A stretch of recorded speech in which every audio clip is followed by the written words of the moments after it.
Malaysia mempunyai kebarangkalian untuk berlaku gempa bumi berdasarkan kepada bukti empirikal.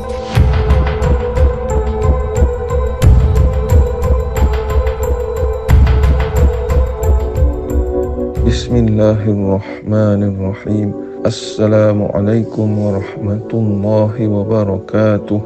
Malam ini aku telah melihat Nabi Muhammad sallallahu alaihi wasallam banyak kali dan berulang-ulang. Aku tidur, melihat mimpi, kemudian bangun dan tidur semula, dan perkara yang sama berulang. Ini berlaku banyak kali dan asalnya aku tidak berniat untuk berkongsi mimpi ini dengan sesiapa pun. Tetapi selepas mimpi yang terakhir, aku memutuskan bahawa aku akan berkongsi mimpi ini dengan semua pembantu. Selepas membuat keputusan ini, aku tidak melihat mimpi ini lagi. Mimpi itu bermula dengan aku berada di sebuah kedai di Pakistan yang telah aku kunjungi bersama beberapa pembantu Malaysia pada hari yang sama. Dalam mimpi itu, aku bersama mereka dan mereka sedang membeli beberapa barang untukku. Aku telah menegaskan bahawa aku tidak mahu barang ini, tetapi mereka tetap membelinya juga untukku. Kemudian aku melihat Nabi Muhammad sallallahu alaihi wasallam muncul di kedai itu. Baginda sallallahu alaihi wasallam kelihatan sangat gembira dan lega apabila melihat kami.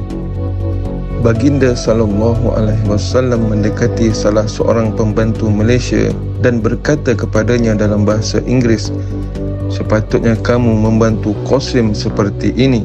Selepas mendengar ini, mimpi itu pun berakhir. Aku bangun dan tidur semula. Kemudian aku melihat Nabi Muhammad sallallahu alaihi wasallam lagi, dan kali ini aku melihat Nabi Muhammad sallallahu alaihi wasallam pergi kepada pembantu yang lain di negara yang lain pula.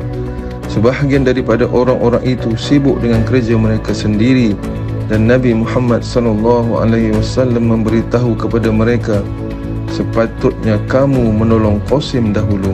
Dan ada beberapa pembantu yang sedang membantu kerja penyebaran mimpi, dan kepada mereka Nabi Muhammad sallallahu alaihi wasallam berkata, "Kamu sepatutnya lebih banyak membantu Qasim."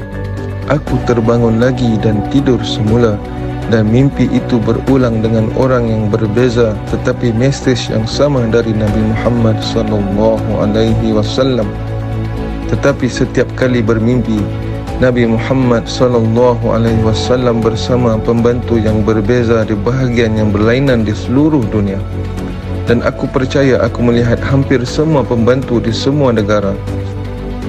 Ini berterusan berkali-kali sehingga aku terjaga selepas beberapa siri mimpi, dan aku berkata kepada diriku bahawa apabila aku melihat Nabi Muhammad sallallahu alaihi wasallam lebih daripada sekali dalam satu malam, ia biasanya sangat penting dan kerja itu perlu dilakukan dengan segera.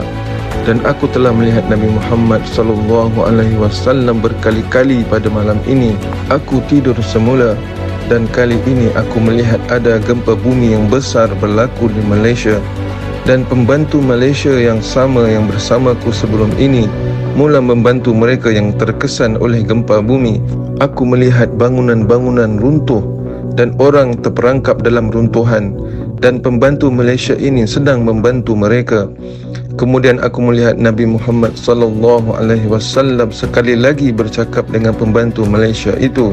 Baginda sallallahu alaihi wasallam berkata kepada mereka, "Sepatutnya kamu menolong Qasim dahulu." Dan aku merasakan yang Nabi Muhammad sallallahu alaihi wasallam bermaksud untuk membantu Qasim terlebih dahulu. Dan jika Qasim tidak memerlukan sebarang bantuan, maka datang dan bantu mereka. Kemudian aku melihat pembantu-pembantu di Malaysia, mereka keluar dari negara mereka untuk membantuku. Aku terbangun semula selepas itu dan berfikir bahawa pembantu Malaysia sedang membantu mereka yang memerlukan bantuan akibat gempa bumi, dan ramai orang terperangkap di rumah mereka dan di bawah bangunan yang runtuh. Mereka lebih bermasalah dan memerlukan bantuan terlebih dahulu. Aku tidak berniat untuk berkongsi mimpi ini pada masa ini, tetapi aku fikir aku telah melihat Nabi Muhammad sallallahu alaihi wasallam banyak kali pada malam ini. Dan aku juga berkata kepada diriku bahawa apa yang Nabi Muhammad sallallahu alaihi wasallam katakan adalah penting dan sentiasa benar. Oleh itu aku harus berkongsi mimpiku dengan semua pembantuku. Selepas membuat keputusan ini, aku kembali tidur dan kemudian aku tidak melihat mimpi ini lagi.